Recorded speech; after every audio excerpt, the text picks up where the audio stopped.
Captain Sung stood on the bridge of the Drell warship Swift Justice his spine ridges tense as he watched the small human mining station through the main viewer. This was the third human outpost they had found in what the Drell Confederation clearly marked as their territory.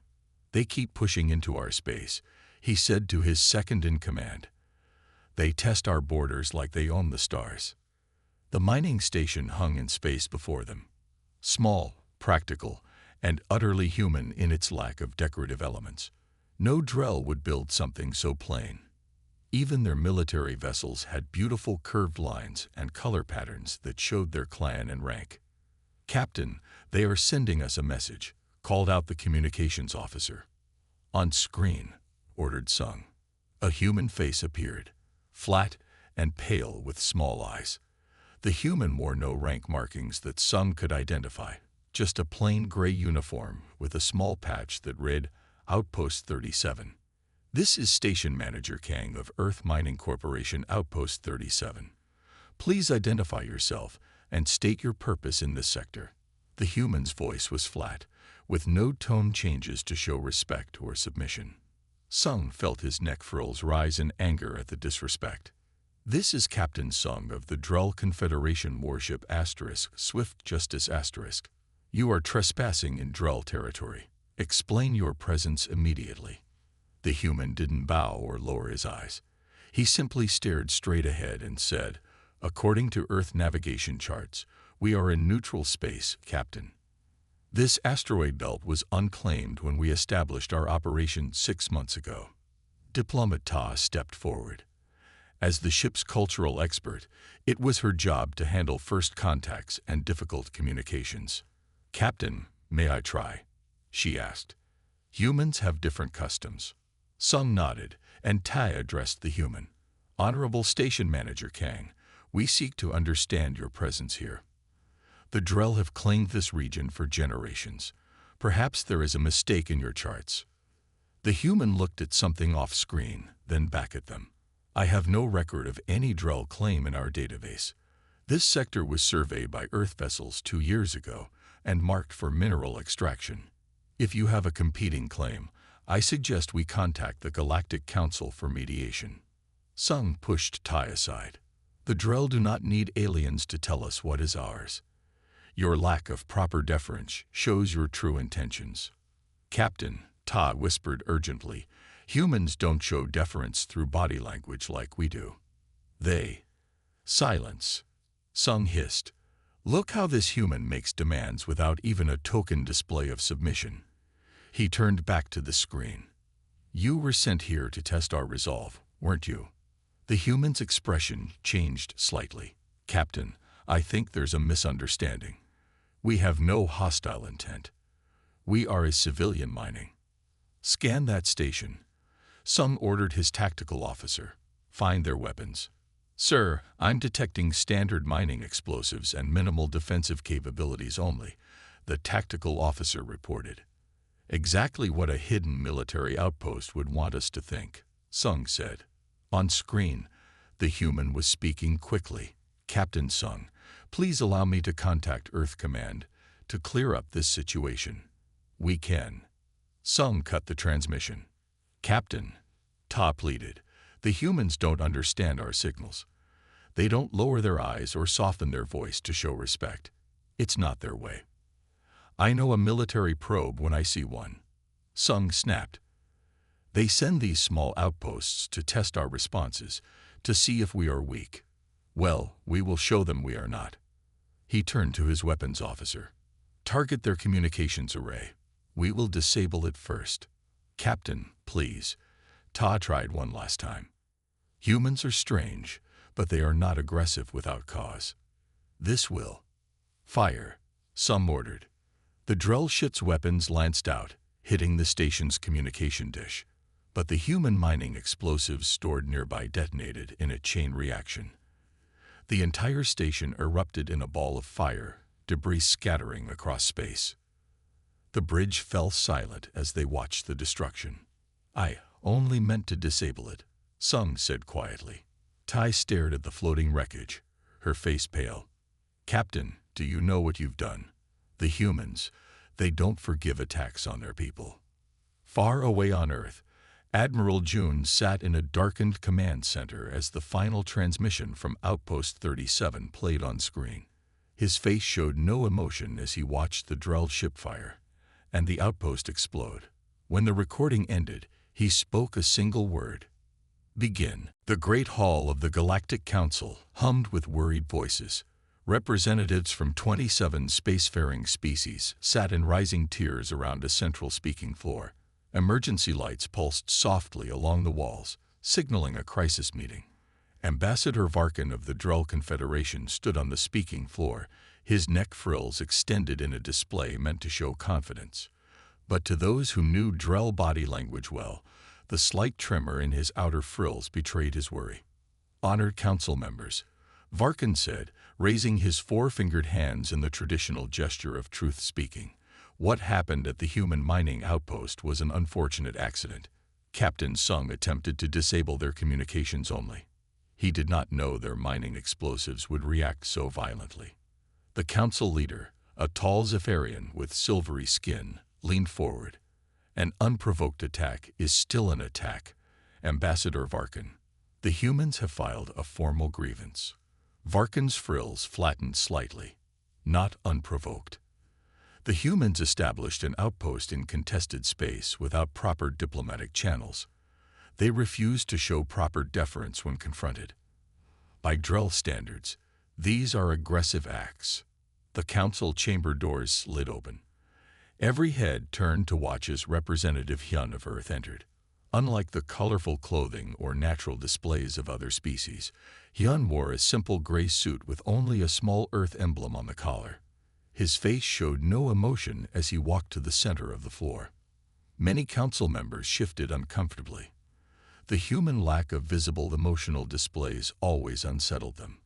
Other species showed their feelings through colors, sounds, or movements. Humans could hide everything behind still faces. Representative Hyun, the council leader, said, "We welcome Earth to this emergency session. We are discussing the incident at your mining outpost." Hyun nodded once. "Thank you, council leader." He turned to face Varkin.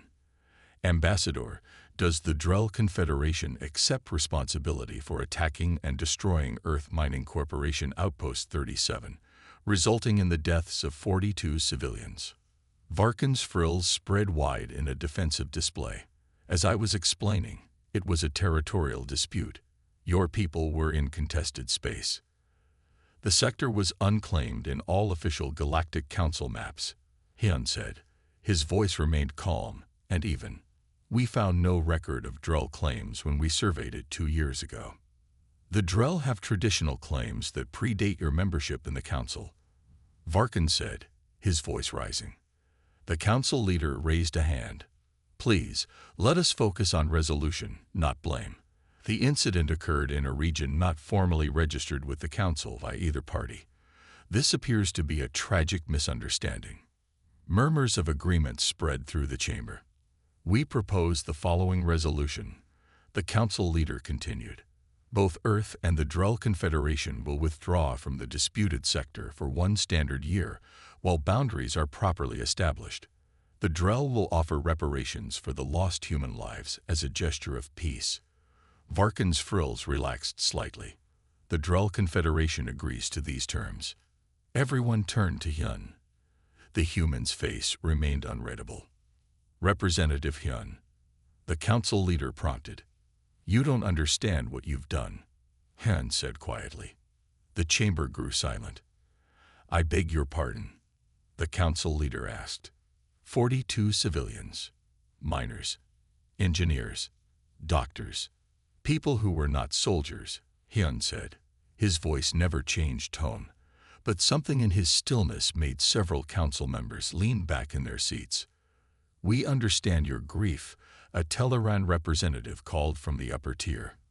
"But surely Earth recognizes the wisdom in a diplomatic solution. The Drell Confederation has 3 times your fleet size and twice your territory." Hyun looked up at the Teleran, his expression neutral. "You mistake our patience for weakness, our restraint for inability." He turned back to the council leader. Earth rejects these terms. We will handle this matter directly with the Drell Confederation. What does that mean? Varkin demanded, his frills now fully extended in alarm. Hyun did not answer. He simply turned and walked toward the exit. Representative Hyun, the council leader called. The council urges both parties to avoid further conflict. At the doorway, Hyun paused and looked back. For the first time, a small smile appeared on his face. It did not reach his eyes. "It's too late for that," he said, and then he was gone. In the silent chamber, an elder Volrathi member whispered to her neighbor, "I have studied human history. When they go quiet like this, that is when they are most dangerous." On the Drell homeworld of Vash, crowds filled the streets of the capital city. They danced and sang songs of victory. News screens showed images of Captain Sung, now called Defender of Borders. His promotion to fleet commander played on repeat across all channels. The humans backed down. A news announcer declared, her neck frills bright with excitement. The Galactic Council confirms no human ships have left their territory in 3 days. In the Grand Plaza, Ambassador Varkin addressed the cheering crowd. "For too long, newcomers like the humans have pushed into space that is not theirs," he said. "Now they know the strength of the Drell Confederation." The crowd roared its approval. Far across space, the reality was very different.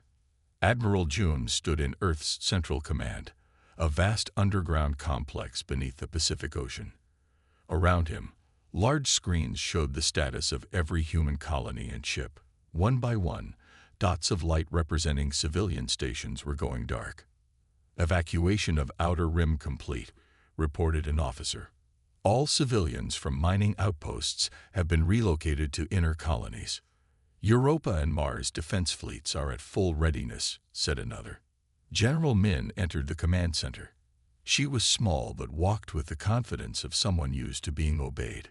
"The War Council has made its decision," she announced. "The Drell attacked without provocation. They killed our people. Full response is authorized." Admiral June nodded once. He pressed his palm to a scanner on the central console. A hidden panel slid open, revealing a red button protected by a clear cover. "Initiating war protocol," he said, lifting the cover. "May our ancestors guide our hands." He pressed the button. Across human space, emergency signals activated. Military vessels changed course. Hidden shipyards that had appeared dormant suddenly buzzed with activity. Deep inside asteroid fields, massive weapons platforms powered up. On a small farm on the colony world of New Sol, a man named Dai was picking vegetables when his old military communication device beeped for the first time in 5 years. He set down his basket and pulled the device from a shelf. The message was simple: "Return to duty." Protocol 7. Dad looked at the peaceful fields around him, then at a scar that ran from his hand up his arm, a reminder of the Mars insurrection where he had earned both medals and nightmares. "So it begins again," he said quietly, already walking toward his house to pack. On the edge of human space, the Drell Border Patrol ship Vigilant Dawn detected unusual energy readings. "Captain, I'm picking up something strange," said the sensor officer. "Multiple human colonies appear to be powering down. Their communications have gone silent." Captain Rock laughed. "They hide in fear. Perhaps they are abandoning their border colonies after learning our strength." "But sir," the officer continued, "I'm also detecting unusual movement within their space. Ships changing course, power surges in regions that should be empty. Probably retreating further into their territory," Rock said, dismissing the concerns. "The humans have only been in space for 200 years. They are no match for us." The science officer, who had been quietly studying his readings, finally spoke up. "Captain, there's something else. I've been monitoring background radiation patterns, and there's a change in the quantum signature near their star systems." "What does that mean?" Rock asked, irritated.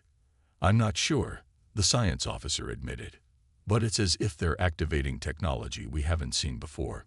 Captain Rock waved a dismissive hand. Report it to command if you must, but don't bother the celebration with ghost stories. The humans are hiding, not preparing. Back on Earth, Admiral June stood before 50 of humanity's top military commanders. The room was silent as he spoke. For 200 years, we have explored space peacefully, he said. We have traded, we have learned, we have built. And in all that time, we have kept our true strength hidden, hoping never to need it.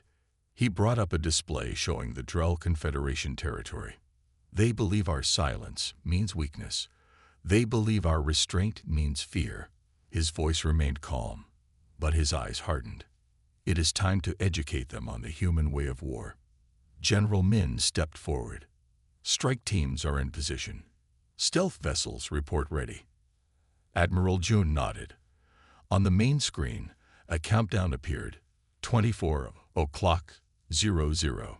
Tomorrow, he said, the Drell learn why Earth stands alone in the galaxy as the only world whose native predators evolved to hunt by exhaustion. We do not fight to threaten. We do not fight to warn. The countdown began to tick down. We fight to end. The Drell celebration on Vash entered its third day. In the military command center, officers relaxed at their posts. Some watched the parades on their screens instead of their scanners. General Tiv, Supreme Commander of the Drell forces, sipped a sweet drink as he reviewed reports. The humans have not moved a single warship to our borders, he said proudly. They know better than to challenge us. An alarm suddenly blared. Red lights flashed across the command center. Sir, unknown ships appearing in system, shouted a scanner operator. Impossible, General Tiv said, spilling his drink as he stood. Our early warning systems would have. More alarms joined the first. On the main display, red dots appeared simultaneously in 12 Drell star systems, multiple contacts in the Corvus system, and Drell Prime. And the mining colonies. The operator's voice rose in panic. They're everywhere at once. How did they get past our detection grid? Demanded General Tiv. They didn't trigger any sensors until they were already inside our systems, the technology officer said, checking her readings. It's like they weren't there. And then suddenly they were. In orbit above Vash, the human stealth ship Silent Arrow decloaked less than 1,000 meters from the Drell defense platform. Colonel Sung, commanding the strike team, gave simple orders. Disable their communications first, then weapons. Minimum casualties. His soldiers, dressed in black armor that absorbed light rather than reflected it, moved with practiced precision. Unlike the colorful, decorated Drell ships, the human vessels were plain, dark, and built purely for function. On the Drell defense platform, Commander Pack looked up in shock as human soldiers appeared on his bridge. They moved like shadows, disabling his crew with stun weapons before anyone could reach an alarm. A human soldier approached him, weapon lowered. Commander, your ship is under our control. Surrender your command codes and no one will be harmed.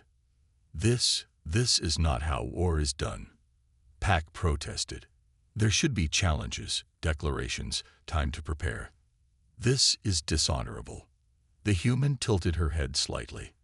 This isn't a game. This is war. Across 12 Drell systems, the pattern repeated. Human ships appeared without warning. Key military installations were captured or disabled within minutes. Communication networks went down before any warning could spread. In the Galactic Council observation post, representatives from various species watched in horror as the human attack unfolded.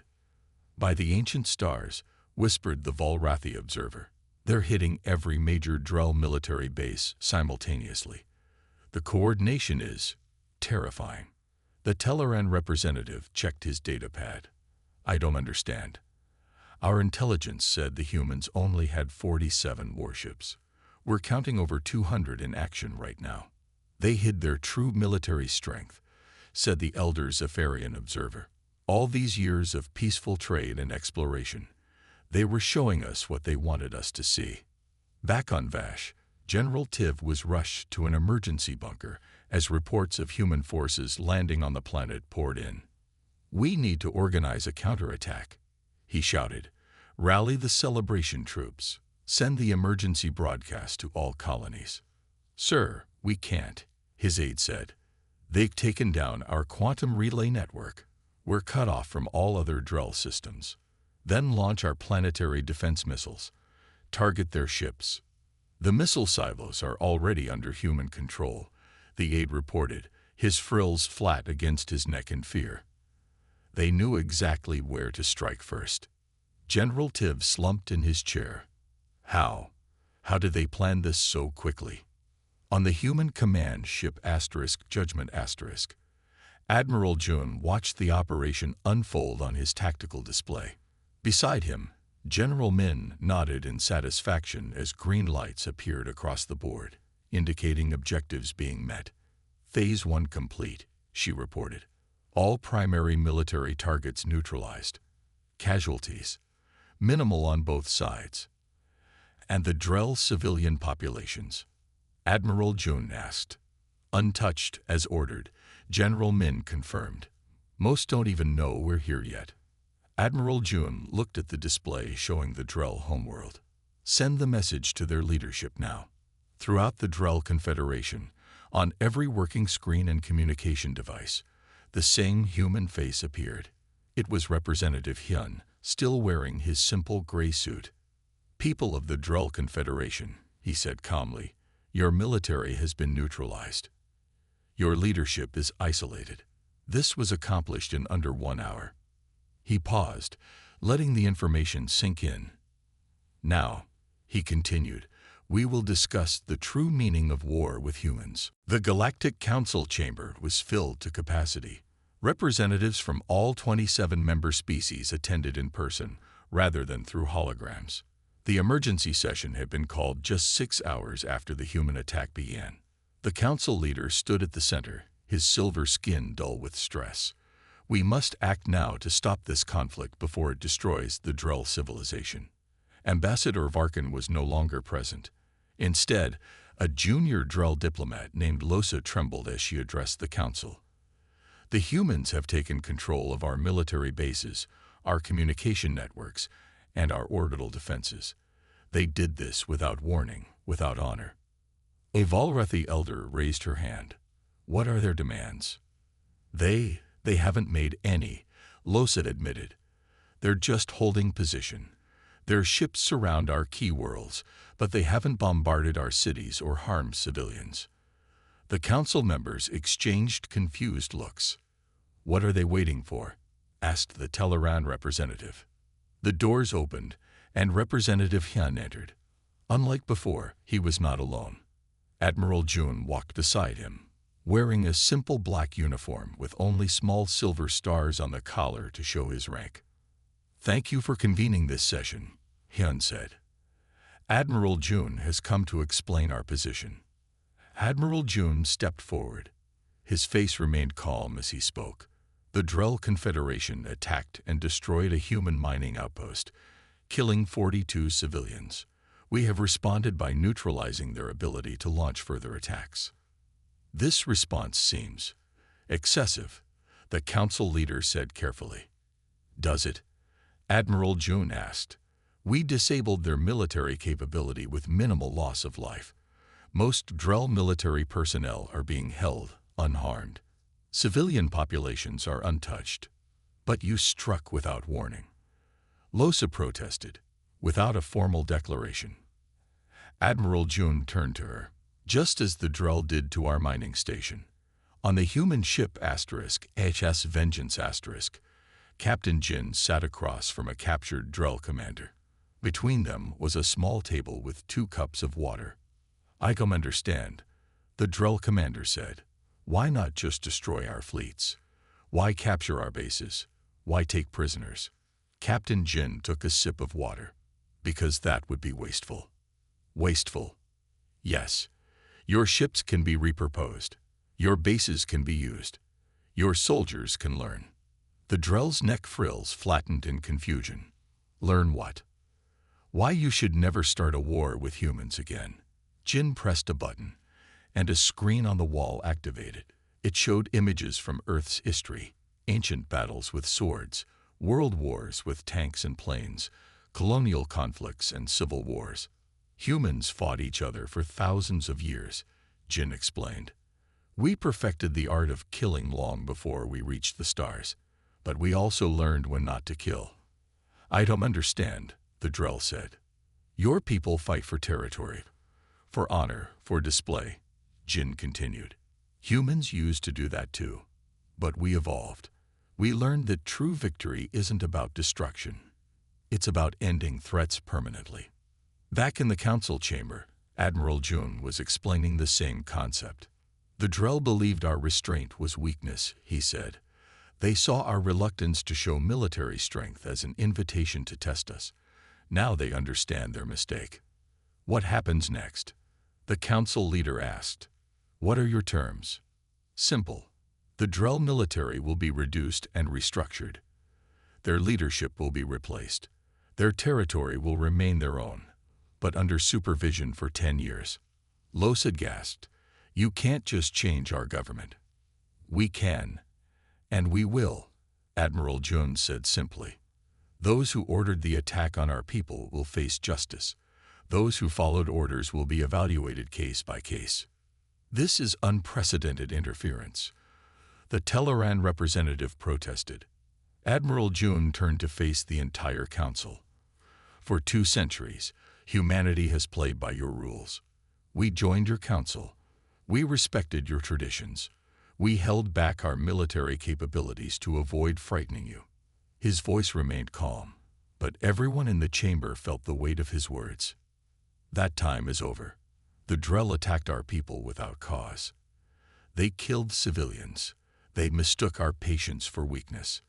He looked at each council member in turn. Let this be a lesson to all species. Humans do not fight to posture. We do not fight to punish. We fight to end threats, permanently and completely. The council chamber fell silent. Finally, the elder Volrathi spoke. I warned you all, she said quietly. The humans are the only species in the galaxy who evolved as persistence predators. They don't chase to display strength. They chase until their prey can no longer run. Jack stood at the edge of the old forest, his breath forming small clouds in the cold morning air. Something felt different today. The trees seemed to whisper secrets, and the ground beneath his feet felt alive with hidden energy. He adjusted the worn backpack on his shoulders, wondering what strange adventure might be waiting for him.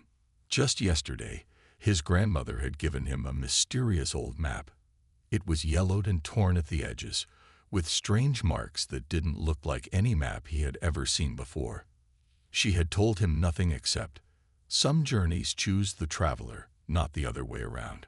Her words echoed in his mind, sending a small shiver down his spine. As he took his first steps into the forest, the world around him changed. The trees grew taller, their branches reaching out like long fingers trying to touch the sky. Soft moss covered the ground, making each step quiet and careful. Jack remembered the warning his grandmother had given him. Listen more than you speak, watch more than you move. Suddenly, a glint of something metallic caught his eye. Half hidden under a fallen log, a small bronze object reflected the weak morning light. Jack's heart began to race. He carefully moved closer, his hand shaking slightly with excitement and curiosity. It wasn't just any object. It looked like an old key, but not like any key he had ever seen before. The key was unusual. It had strange symbols carved into its surface, symbols that looked almost like tiny drawings of animals and stars. Jack picked it up, feeling its weight in his hand. It was surprisingly heavy and felt warm, as if it had been sitting in sunlight for hours. But the forest was dark and cool, and no sunlight had touched this spot. A distant sound made him look up. Something moved between the trees. Was it a shadow? A creature? Jack wasn't sure, but he knew one thing. This day was going to be different from any other day he had ever experienced. The forest seemed to be watching him, waiting for something to happen. The map in his backpack felt like it was burning a hole through the fabric. Jack could almost hear it calling to him, urging him to take it out and look at it again. But something told him to wait. Not yet. Something must happen first. A bird called in the distance, a sharp, strange sound that didn't sound like any normal bird. It was more like a warning, or perhaps an invitation. Jack took a deep breath and held the bronze key tightly in his hand. Whatever was coming, he was ready. Or at least, he hoped he was ready. The forest continued to breathe around him. Old trees watched silently. Soft winds moved between branches.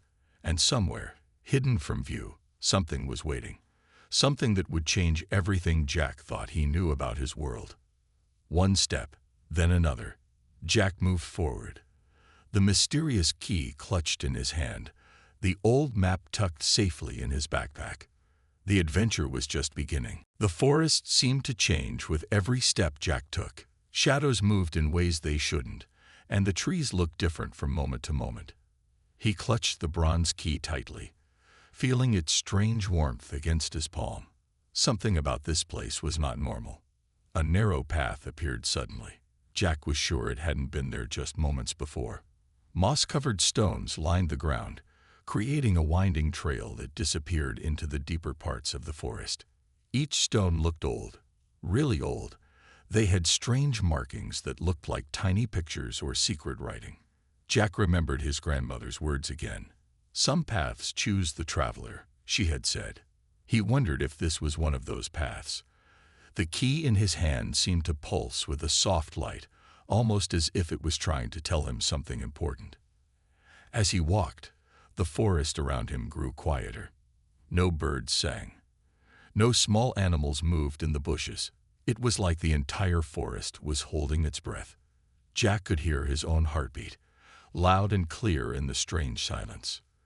Then he saw it, a small clearing just ahead. But this was no ordinary clearing.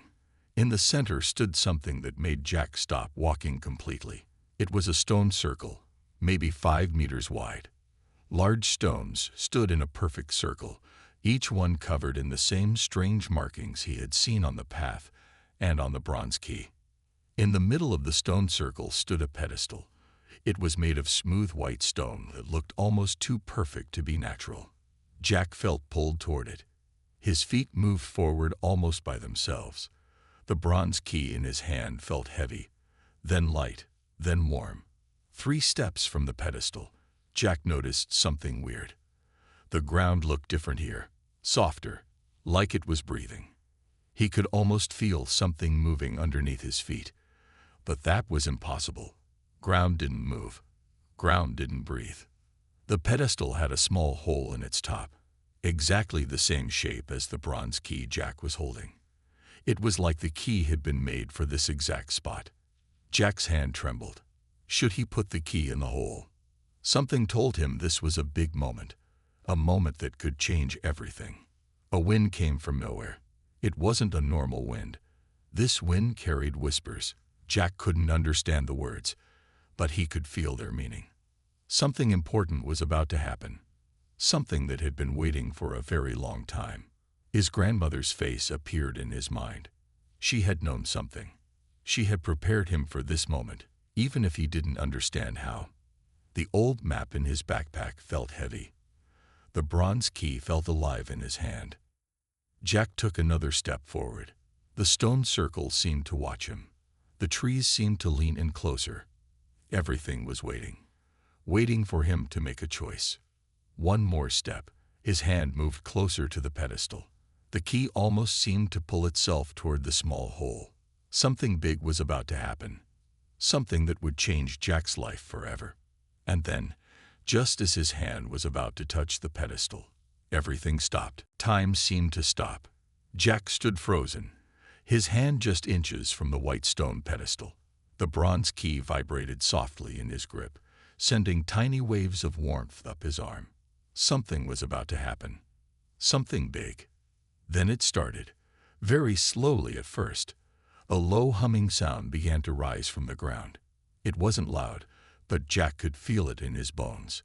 The sound was like music, but not music anyone had ever heard before.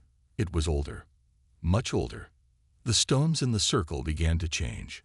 Their surface started to glow with a soft blue light. Each stone had different marks. Some looked like stars, some like animals, some like strange symbols Jack had never seen before. The marks moved. They actually moved across the stones, dancing and shifting like living things. Jack couldn't move. He wanted to run, but his body wouldn't listen. His legs felt heavy. His heart raced. The humming grew stronger. Now he could almost understand it, almost hear words in the sound. But not quite. The pedestal began to change too. Cracks appeared in its smooth white surface. But these weren't normal cracks. They looked like they were growing, like something inside was trying to break out. Jack watched in total shock as the stones seemed to breathe. A voice whispered in his mind. Not a real voice. Not something he heard with his ears, but a voice he could feel. It said one word. Ready? Jack didn't know what it meant. Ready for what? But something deep inside him answered yes before he could think. The bronze key in his hand started to shine. Not just warm now, but actually glowing. Bright silver blue light came from the key, lighting up the entire forest clearing. The trees outside the stone circle seemed to lean back, as if afraid of the light. Suddenly, the ground moved, just a little at first, then more. Like something big was waking up underneath Jack's feet. He could feel a massive shape moving deep underground, something that had been sleeping for a very long time. The cracks in the pedestal grew bigger. Something was definitely inside, something that wanted to come out. Jack wanted to run, but he also wanted to stay. His body felt like it was part of something bigger, something important. Then the first crack broke open completely. A bright light burst out. Not just light, something alive. Something that looked like pure energy. It moved like water, but it was made of light. It reached out toward Jack. His grandmother's words came back to him. Some journeys choose the traveler. Now he understood what she meant. This wasn't just happening to him. He was part of something much bigger. The light touched his hand, the hand holding the bronze key. For a moment, everything went bright white. Jack couldn't see, couldn't hear, couldn't feel anything except pure energy. Something was changing. Something was waking up. And Jack was right in the middle of it all. Then everything went quiet, completely quiet. When Jack opened his eyes, nothing would ever be the same again. Jack blinked. Everything looked different. The forest around him seemed to have colors he had never seen before. Bright colors, deep colors, colors that moved and changed even when nothing was moving. His hands looked strange. Not bad strange, just different. There was a soft blue light under his skin, like something was glowing inside him. He tried to touch his arm, but his hand felt weird, almost like it wasn't fully solid. The stone circle was gone, or maybe it wasn't gone. Maybe it was just invisible. Jack couldn't tell. The ground where the stones had been now looked like smooth glass, but not normal glass. This glass seemed alive. It moved slightly, like water that wasn't wet. Hello, Jack tried to speak, but the sound that came out wasn't his normal voice. It was deeper, stronger. The words seemed to echo even though no trees were around to make an echo. Something had changed, something big. His backpack felt different. He reached to touch it and realized the old map was glowing. Not just a little glow. A bright, powerful light that seemed to come from inside the paper. The marks on the map were moving, changing, telling a story without words. A memory came to him. Not his own memory. Someone else's. He saw a forest like this one, but much older, much bigger. Trees that touched the sky. People who looked different, not like normal people. They wore clothes made of light and moved like they were part of the wind. Jack looked down at his hands again. They were changing. Not growing or shrinking,